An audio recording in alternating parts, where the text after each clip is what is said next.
नमस्कार, स्वागत है आप सभी का डीडी न्यूज में। आपके साथ मैं हूं गौरव श्रीवास्तव और आप देख रहे हैं हमारा खास प्रोग्राम खबर दुनिया की।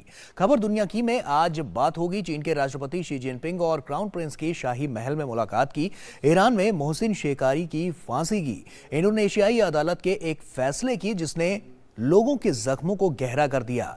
बात होगी मंगोलिया की बिगड़ती अर्थव्यवस्था की, पेरू में राजनीतिक उथल-पुथल की और रूस और यूक्रेन के संघर्ष में ताजा उतार चढ़ाव की। साथ ही इसके अलावा होगा और बहुत कुछ, लेकिन सबसे पहले नजर इस वक्त की हेडलाइंस पर। ईरान में सरकार विरोधी प्रदर्शनों के लिए पहले शख्स को हुई फांसी, सड़क अवरुद्ध करने और पुलिस पर हमला करने का था आरोपी। ब्रिटेन विदेश मंत्री ने कहा फांसी की घटना से हैं दुखी। अमेरिकी विदेश मंत्रालय प्रवक्ता नेड प्राइस ने प्रदर्शनकारियों के साथ खड़े रहने की जताई प्रतिबद्धता। बाली बम धमाकों के लिए बम बनाने का दोषी आतंकी पेरोल पर रिहा। ऑस्ट्रेलिया ने जताई चिंता, इंडोनेशिया सरकार से दोषी की निगरानी की अपील की। रिहाई पर बाली पीड़ितों ने भी जताया आक्रोश।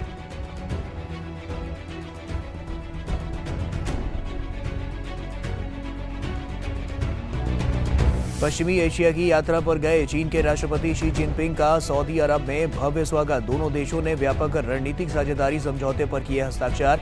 शी जिनपिंग ने अरब संबंधों में एक नए युग का आगाज बताया।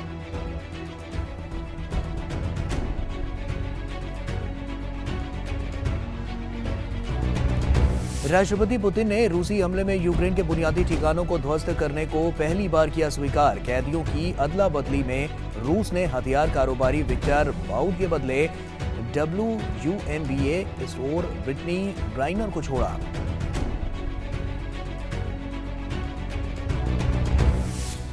पेरू की राजनीति में बड़ा उलटफेर। राष्ट्रपति पेड्रो कैस्टिलो को महाअभियोग चलाकर पद से हटाया गया। उपराष्ट्रपति डीना बोलुआर्टे बनी देश की पहली महिला राष्ट्रपति।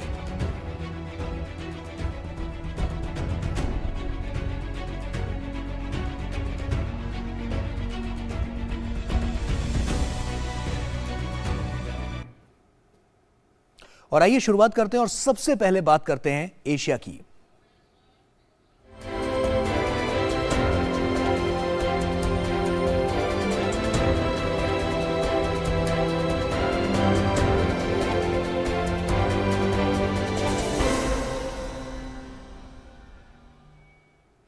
ईरान ने सरकार विरोधी प्रदर्शनों में हिस्सा लेने के लिए पहले प्रदर्शनकारी को मौत की सजा दे दी है। मोहसिन शेकरी को गुरुवार सुबह फांसी पर चढ़ा दिया गया। मोहसिन शेकरी पर सितंबर में तेहरान की मुख्य सड़क को ब्लॉक करने और एक सुरक्षाकर्मी पर कुल्हाड़ी से वार करने के आरोप में अभियोग चलाया गया था। वहीं इस मामले में 3 नाबालिगों सहित अन्य 11 को भी लंबी जेल की सजा सुनाई गई है। देखिए। ईरान में पुलिस हिरासत में हुई एक 22 वर्षीय महिला की मौत के बाद से शुरू हुआ देशव्यापी प्रदर्शन रुकने का नाम नहीं ले रहा है। प्रदर्शन को बेरहमी से कुचलने के लिए सरकार हर हथकंडा अपना रही है। फिर प्रदर्शनकारी हैं कि झुकने को तैयार नहीं। अब सरकार ने प्रदर्शन में भूमिका निभाने का दोषी ठहराए जाने वाले एक व्यक्ति को फांसी देने की घोषणा की है। फांसी पर चढ़ाए गए व्यक्ति की पहचान मोहसिन शेकरी के रूप में हुई है। आरोपी के खिलाफ तेहरान में एक सड़क को अवरुद्ध करने और सुरक्षा बल के एक जवान पर हमला करने का आरोप सिद्ध हुआ था। 23 वर्षीय शेकरी को 25 सितंबर को गिरफ्तार किया गया था। शेकरी को निचली अदालत से 20 नवंबर को दोषी ठहराया गया था। फिर सुप्रीम कोर्ट से सजा को बरकरार रखे जाने के बाद गुरुवार को उसे फांसी दे दी गई। इस मामले में 3 नाबालिगों सहित अन्य 11 को भी लंबी जेल की सजा सुनाई गई है।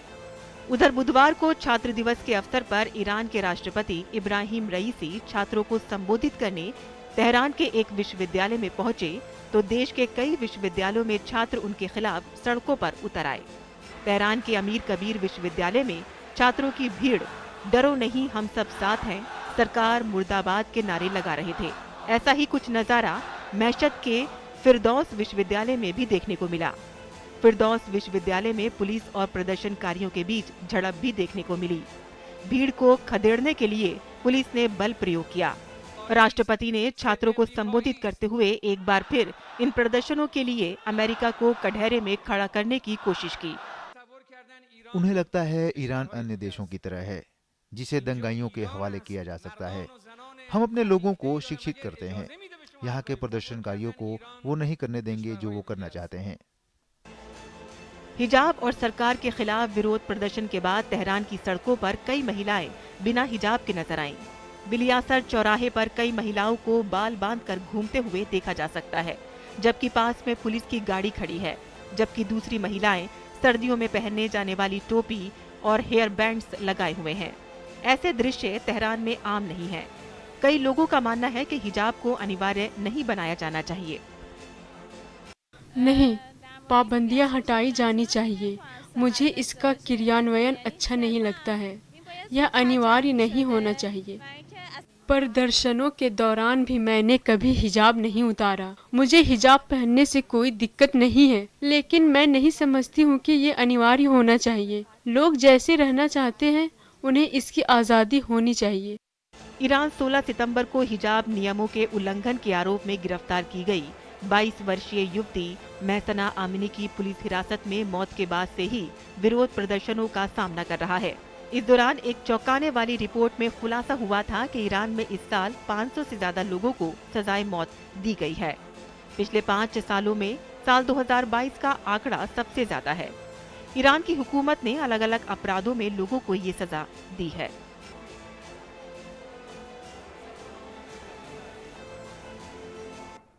और वहीं चीन के राष्ट्रपति शी जिनपिंग ने गुरुवार को सऊदी अरब के शाह और क्राउन प्रिंस से उनके शाही महल में मुलाकात की। इस मुलाकात का मकसद यूक्रेन में युद्ध के मद्देनजर रूस पर बढ़ते प्रतिबंध के कारण अपने देश की ऊर्जा आपूर्ति के लिए अहम क्षेत्र से संबंध को मजबूत करना था। शी रियाद में अल यमामा पैलेस पहुंचे, जहां शाह के उत्तराधिकारी क्राउन प्रिंस मोहम्मद बिन सलमान ने उनका स्वागत किया, जो आने वाले दशकों में तेल समृद्ध राज्य पर शासन करने के लिए तैयार हैं। दोनों देशों ने एक व्यापक रणनीतिक साझेदारी समझौते पर हस्ताक्षर किए। हालांकि समझौते को लेकर कोई विस्तृत जानकारी नहीं दी गई। इससे अल रियाद अखबार द्वारा प्रकाशित एक लेख के मुताबिक शी ने कहा, चीन और अरब देशों के बीच आदान प्रदान की परंपरा 2000 साल से अधिक पुरानी है। शी जिनपिंग ने सऊदी अरब में चीन अरब स्टेट समिट और चाइना गल्फ कोऑपरेशन समिट में हिस्सा लिया। इसका प्रमुख उद्देश्य सऊदी अरब और दूसरे खाड़ी देशों के साथ चीन के संबंध को मजबूत करना था। अभी तक खाड़ी देशों में अमेरिका का दबदबा देखने को मिलता था। ये सभी देश अमेरिका के इशारे पर चलते थे, लेकिन पिछले कुछ साल से अमेरिका की विदेश नीति में खाड़ी देश उपेक्षित महसूस कर रहे थे। वहीं ऐसे में चीन को मौका मिला और उसने अमेरिका की जगह हड़पने की कोशिश शुरू कर दी। माना जा रहा है कि शी जिनपिंग का सऊदी दौरा उसी कोशिश की एक कड़ी है। मध्य पूर्व क्षेत्र में स्थिति लगातार अशांत बनी हुई है। अब खबर है कि इजरायली सुरक्षा बलों ने कब्जे वाले वेस्ट बैंक में आज गुरुवार तड़के छापेमारी के दौरान 3 फिलिस्तीनियों को मार गिराया। फिलिस्तीन के स्वास्थ्य मंत्री ने इजरायल की ओर से की गई फायरिंग में मारे गए लोगों के बारे में जानकारी दी। हत्या के विरोध में फिलिस्तीनी लोगों ने एक दिन का बंद का आह्वान कर रखा है। इजरायली बलों ने नॉर्थ वेस्ट बैंक में जेनिन शहर और उसके शरणार्थी शिविर को निशाना बनाया। और वहीं इंडोनेशियाई अदालत के एक फैसले ने इन तमाम लोगों के जख्मों को एक बार फिर से गहरा कर दिया, जिन्हें बाली विस्फोट की 20वीं बरसी मनाए अभी 2 महीने भी नहीं हुए थे। दोषी की रिहाई के अदालत के इस फैसले ने न सिर्फ पीड़ितों के जख्मों को कुरेद दिया, बल्कि आतंकवाद के खिलाफ लड़ाई में इंडोनेशिया सरकार के रुख को स्पष्ट कर दिया। इस मसले से जुड़े तमाम बिंदुओं को उजागर करती ये रिपोर्ट देखिए। 20 साल बाद बाली बम धमाके के पीड़ितों का जख्म उस वक्त और गहरा हो गया जब विस्फोट के मुख्य आरोपी को इंडोनेशियाई अदालत ने पैरोल पर रिहा कर दिया। बाली विस्फोट की 20वीं बरसी मनाए अभी 2 महीने भी नहीं हुए कि अदालत के इस फैसले ने न सिर्फ पीड़ितों के जख्म को कुरेद दिया, बल्कि आतंकवाद के खिलाफ लड़ाई में इंडोनेशियाई सरकार के रुख को भी स्पष्ट कर दिया। हादसे के दौरान घायल ऑस्ट्रेलियाई नागरिक पीटर ह्यूजेस को अदालत के फैसले पर कोई हैरानी नहीं है, क्योंकि जेल में अच्छे आचरण का हवाला देते हुए उमर पाटे को पैरोल देने की प्रक्रिया पहले से चल रही थी। नहीं, निश्चित रूप से मुझे इस फैसले से झटका नहीं लगा। मुझे लगता है कि हम सभी को इस दिन के लिए तैयार रहना चाहिए था। लेकिन इस तथ्य को भी नहीं बदला जा सकता कि यह आदमी एक कार बम बनाने का मास्टरमाइंड था, जिसमें 202 लोग मारे गए थे और कई लोग घायल हुए थे। मुझ जैसे सैकड़ों लोगों ने अपने परिवार खोए हैं। किस आधार पर उन्हें रिहा किया गया? क्या केवल बीएनपीटी और डेंडस के फैसले को ध्यान में रखा गया? मेरा मानना है कि ऐसे लोग समाज के लिए अच्छा नहीं कर सकते। भले ही जेल में उसने अच्छा व्यवहार किया हो, उसके रिहा होने के बाद क्या अधिकारी गारंटी दे सकते हैं कि वे फिर से अपराध नहीं करेंगे? आतंकवादी पाटेक की रिहाई के पीछे इंडोनेशियाई अधिकारी उसके अच्छे आचरण का हवाला दे रहे हैं, ताकि अन्य आतंकवादियों को मुख्य धारा से जोड़ने में वो पाटेक का उदाहरण प्रस्तुत कर सकें। हालांकि इंडोनेशिया के तर्क को ऑस्ट्रेलिया ने खारिज कर दिया। उमर पाटेक की रिहाई का ऑस्ट्रेलिया ने आलोचना करते हुए मुख्य आरोपी पर नजर रखने की मांग की है। पिछले कुछ महीनों से उमर पाटेक को पैरोल दिए जाने का ऑस्ट्रेलिया विरोध जताता रहा है। मुझे लगता है कि सभी ऑस्ट्रेलियाई इस बारे में चिंतित होंगे और ऑस्ट्रेलियाई सरकार उनकी ओर से इस बारे में चिंतित है और हमने इंडोनेशियाई सरकार को इस मामले में उचित मदद दिया है। प्रारंभिक रिहाई इंडोनेशिया में असामान्य नहीं है, इसलिए हमारी सरकार से विशेष अपील है कि उसकी निगरानी जारी रहनी चाहिए। ऑस्ट्रेलिया सभी नागरिकों की उचित सुरक्षा व्यवस्था की मांग करती है। दरअसल नाइट क्लब के बाहर धमाके में इस्तेमाल हुए बम को पाटेक ने ही बनाया था। विस्फोट के 10 साल तक फरार रहने के बाद पाटेक को 2011 में पाकिस्तान से पकड़ा गया। आतंकी समूह अलकायदा से जुड़े जमाह इस्लामिया संगठन से ताल्लुक रखने वाला उमर पाटेक को इंडोनेशिया की एक अदालत ने लंबी सुनवाई के बाद वर्ष 2012 में 20 साल की जेल की सजा सुनाई। हालांकि पाटेक को 2000 में जकार्ता में बम विस्फोटों की एक श्रृंखलाबद्ध हमले से संबंधित अन्य आरोपों में भी दोषी ठहराया गया था, जिसमें 19 लोग मारे गए थे।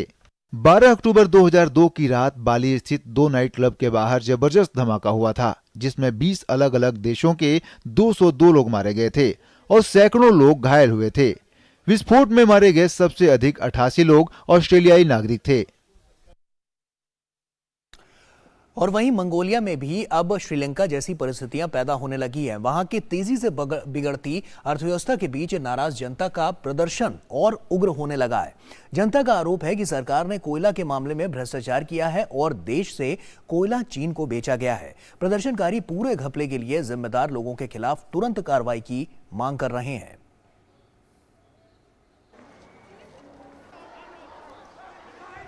बिगड़ती अर्थव्यवस्था से मंगोलिया की जनता में पैदा हुए आक्रोश को राजधानी उलान बटोर के 0 से कई डिग्री नीचे का तापमान भी उनके गुस्से को कम नहीं कर पा रहा है। जनता का आरोप है कि सरकार ने कोयला के मामले में भ्रष्टाचार किया है और देश से नाजायज तरीके से कोयला चीन को बेचा गया है।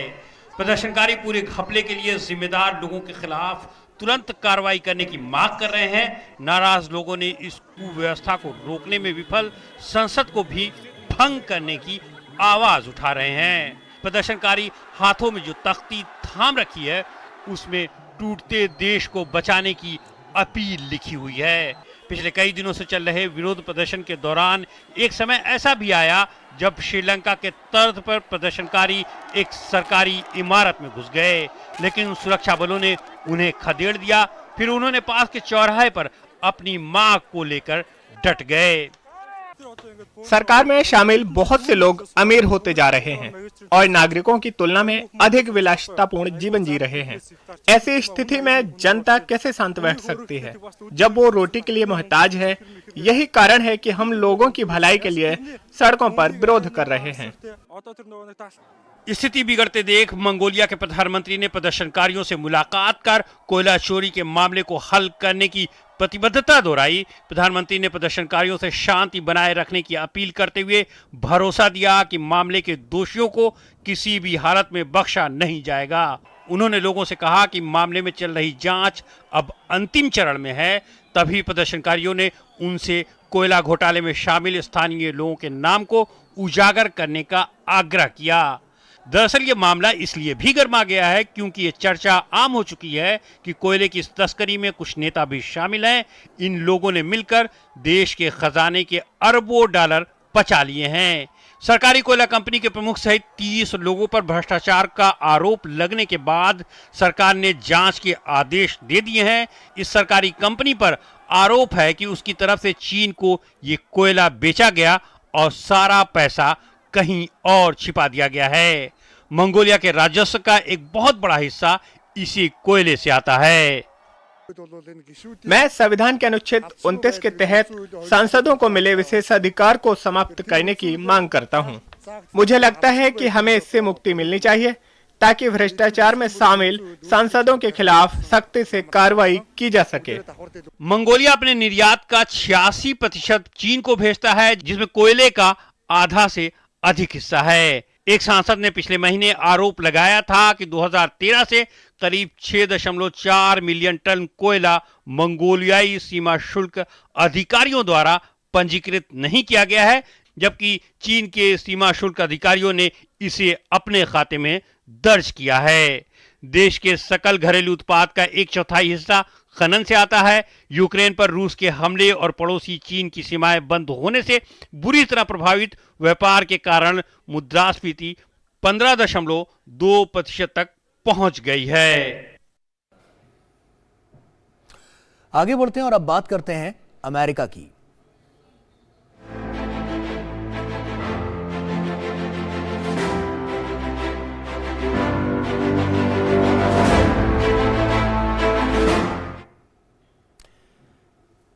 पेरू में एक बार फिर राजनीतिक उथल-पुथल मच चुकी है। पेरू के वामपंथी राष्ट्रपति पेड्रो कैस्टिलो को सांसदों ने उनके पद से हटा दिया है। उनकी जगह उपराष्ट्रपति डीना बोलुआर्टे को देश का अगला राष्ट्रपति बनाया गया है और यहां 200 साल से ज्यादा के लोकतांत्रिक इतिहास में पहली बार किसी महिला को राष्ट्रपति बनाया गया है। क्या है इसके सियासी मायने, आइए देखते हैं इस रिपोर्ट में। पिछले कई दिनों से चल रहे राजनीतिक उथल-पुथल के बीच पेरू में बड़ा उलटफेर हो गया है। सत्ता संभालने के बाद से ही लगातार विपक्ष के निशाने पर रहने वाले राष्ट्रपति पेड्रो कैस्टिलो को कांग्रेस ने बेदखल कर दिया है। उनकी जगह उपराष्ट्रपति डीना बोलुआर्टे को देश का अगला राष्ट्रपति बनाया गया है। डीना पेरू के लोकतांत्रिक इतिहास में राष्ट्रपति पद संभालने वाली पहली महिला बन गई हैं। पेड्रो ने देश में संसद को भंग करने और इमरजेंसी सरकार बनाने की कोशिश की तो संसद ने उनके खिलाफ महाभियोग चलाकर उन्हें पद से हटा दिया। महाभियोग के पक्ष में 101 वोट पड़े, जबकि इसके खिलाफ सिर्फ 6 वोट ही पड़े। वहीं 10 सांसदों ने इस प्रक्रिया से दूरी बनाए रखी। पेरू की राष्ट्रपति पद की शपथ लेने से पहले डीना देश की उपराष्ट्रपति थी। डीना बोलुआर्टे जुलाई 2026 तक इस पद पर रहेंगी। डीना ने देश को राजनीतिक संकट से निकालने का भरोसा दिया। पेड्रो कैस्टिलो ने तख्ता पलट की कोशिश की थी। उनके इस कदम की ना तो लोकतंत्र में कोई जगह है और ना ही आवाम ने उसको समर्थन दिया। कांग्रेस के संविधान के अनुसार फैसला लिया और अब इसी के अनुसार काम करना मेरा कर्तव्य है। पेड्रो कैस्टिलो ने बुधवार को नाटकीय ढंग से देश के नाम संबोधन में आपातकाल लगाने की घोषणा की। साथ ही विपक्षी दलों के वर्चस्व वाली संसद को भी भंग करने का ऐलान किया। इसके बाद विपक्षी दल हरकत में आए और पेड्रो के खिलाफ महाभियोग लाने का फैसला किया। उनके कई मंत्री भी पेड्रो का साथ छोड़कर चले गए। महाभियोग पारित हो जाने के बाद पुलिस ने राजधानी लीमा में पेड्रो कैस्टिलो को हिरासत में लिया। इसके बाद उन्हें अटॉर्नी जनरल के सामने पेश किया गया। गहराते राजनीतिक गतिरोध के बीच लीमा की सड़कों पर पक्ष विपक्ष के समर्थक आपस में भिड़ गए। पुलिस ने संसद और राष्ट्रपति भवन की ओर जाने वाले मार्गों को अवरुद्ध कर दिया।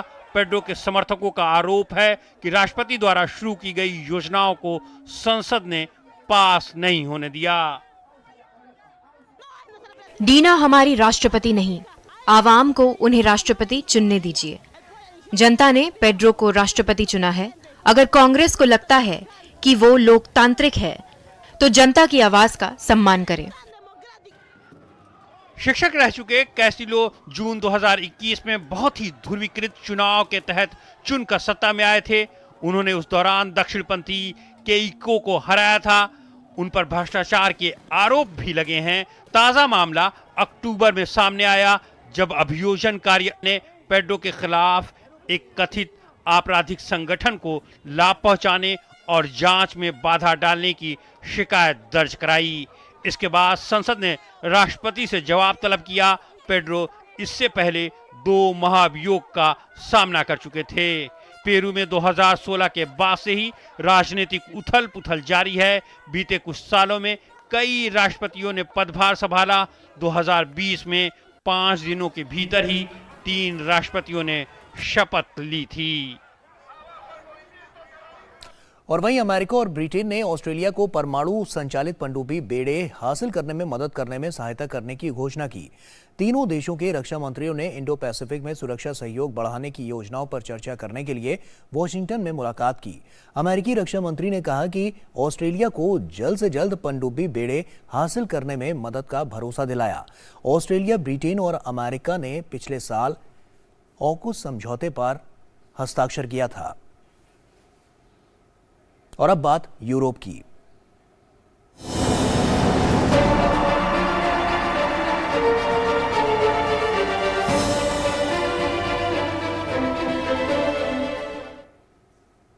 रूस और यूक्रेन के संघर्ष में तमाम उतार चढ़ाव भरी स्थिति लगातार देखने को मिली। 10 महीने से जारी रूसी हमले में अगर सबसे अधिक नुकसान हुआ है तो वो हुआ है यूक्रेन के ऊर्जा संयंत्र को, जिसकी वजह से आपको बता दें कि वहां पर जो स्थितियां हैं और बिजली उसकी वजह से गुल हो गई और बिजली का ना होना यूक्रेन के लिए मुसीबत का सबब बनता दिख रहा है। उधर यूक्रेन ने एक वीडियो जारी कर पूर्वी हिस्से में भीषण रूसी हमले करने की पुष्टि की। क्या है ताजा स्थिति, देखिए। करीब 10 महीने से जारी युद्ध में यूक्रेन और रूस का एक दूसरे पर करारा प्रहार जारी है। यूक्रेन ने ताजा हमले में सीमा के करीब रूसी सैन्य ठिकानों को निशाना बनाया है, तो वहीं रूसी सैनिक पूरे यूक्रेन में बुनियादी ठिकानों को निशाना बनाकर राष्ट्रपति जेलेंस्की को भारी नुकसान पहुंचाया है। रूसी हमले में अगर सबसे अधिक नुकसान हुआ है तो वो हुआ है यूक्रेन का ऊर्जा संयंत्र, जिसकी वजह से आधे से अधिक यूक्रेन में बिजली नहीं है। कड़ाके की ठंड के बीच बिजली का ना होना यूक्रेन के लिए मुसीबत का सबब बनता दिख रहा है। राष्ट्रपति पुतिन ने सैनिकों के एक सम्मान समारोह में यूक्रेन के बुनियादी ठिकानों को ध्वस्त करने की बातों को पहली बार स्वीकार करते हुए वो नजर आए। समारोह में राष्ट्रपति ने यूक्रेन में विशेष सैन्य अभियान के दौरान उत्कृष्ट साहस और बहादुरी दिखाने वाले सैनिकों को देश के सर्वोच्च सम्मान से सम्मानित भी किया। मैं आपके लिए तहे दिल से धन्यवाद देता हूं। मातृभूमि की सेवा, उन मूल्यों के प्रति आपकी सेवा के लिए जिन्होंने हमेशा रूस को बांधे रखा। मेरे लिए हर दूसरा हमवतन, आप में से हर एक नायक है। मैं चाहता हूं आप हमारी भावना को महसूस करें। सही मायने में ये देश को उनका समर्थन होगा। उधर यूक्रेन ने एक वीडियो जारी कर पूर्वी हिस्से में भीषण रूसी हमले करने की पुष्टि की। अपने दावे में राष्ट्रपति जेलेंस्की ने कहा कि दोनेत्स्क क्षेत्र के खुराखोव शहर में रूसी गोलाबारी में 10 लोगों की मौत हो गई, जबकि कई अन्य घायल हो गए। स्थानीय प्रशासन ने रूसी सैनिकों के हमले में एक बस स्टेशन, आवासीय भवन और केंद्रीय बाजार को भारी नुकसान पहुंचने का दावा किया। एक शांतिपूर्ण शहर पर हमला किया गया। कुराखोवे शहर के बाजार में शव पाए गए। पुलिस, पैरामेडिक समूह, आपातकालीन दल, सैन्य प्रशासन कर्मचारी राहत कार्य को तेजी से अंजाम दे रहे हैं। बहरहाल रूसी राष्ट्रपति पुतिन का युद्ध के बाद से ही अमेरिका और अन्य यूरोपीय देशों के साथ आपसी संबंधों का सबसे खराब दौर चल रहा है, लेकिन पिछले कुछ दिनों में अमेरिका और रूस ने संबंधों को सुधारने का प्रयास शुरू कर दिया। इस दौरान यूक्रेन में शांति स्थापित करने को लेकर बातचीत का भी प्रस्ताव आया। दोनों देशों ने एक कदम आगे बढ़ाते हुए समझौते के तहत अमेरिकी WLBA स्टार ब्रिटनी ग्रिनर और रूसी हथियार डीलर विक्टर बॉट को एक दूसरे की जेल से रिहा कर दिया गया। दोनों कैदियों को आबू धाबी में एक दूसरे देश के हवाले किया गया। अमेरिकी राष्ट्रपति ने ब्रिटनी गिनर की रिहाई पर खुशी जताई। सुरक्षित है, वो एक विमान में है। वो रूस में अन्यायपूर्ण तरीके से हिरासत में लिए जाने के महीनों बाद घर आ रही है। हमने कभी भी उनकी रिहाई के लिए बातचीत करना बंद नहीं किया था। दरअसल 24 फरवरी को युद्ध शुरू होने के बाद अमेरिकी महिला बास्केटबॉल खिलाड़ी ब्रिटनी ग्रीनर को ड्रग्स रखने के आरोप में गिरफ्तार किया गया था, जबकि रूसी हथियार डीलर विक्टर बॉट को हथियारों की तस्करी के आरोप में अमेरिका ने 2008 में गिरफ्तार किया था। बास्केटबॉल खिलाड़ी ब्रिटनी ग्रीनर के सामान में कथित तौर पर मारिजुआना का तेल मिला था। फीनिक्स मरकरी टीम की स्टार खिलाड़ी और 2 बार ओलंपिक स्वर्ण पदक विजेता टीम की हिस्सा रही ब्रिटनी 5 महीने से अधिक समय से रूस की जेल में बंद थीं। अगर रूसी हथियार डीलर की बात करें तो मर्चेंट ऑफ डेथ के नाम से लोकप्रिय विक्टर अमेरिका में 25 साल की जेल की सजा काट रहा है। हथियारों की आपूर्ति कर दुनिया के किसी भी कोने में हिंसा को बढ़ावा देने वाला विक्टर बॉट हथियारों की तस्करी की दुनिया में लंबे समय से छाया हुआ नाम है। 2008 में गिरफ्तारी से पहले Victor Afghanistan, Pakistan, Iraq, Sudan, Angola, Congo, Liberia, Philippines, Rwanda और सियरा लियोन में हथियारों की आपूर्ति कर रहा था। और अब बात अफ्रीका की।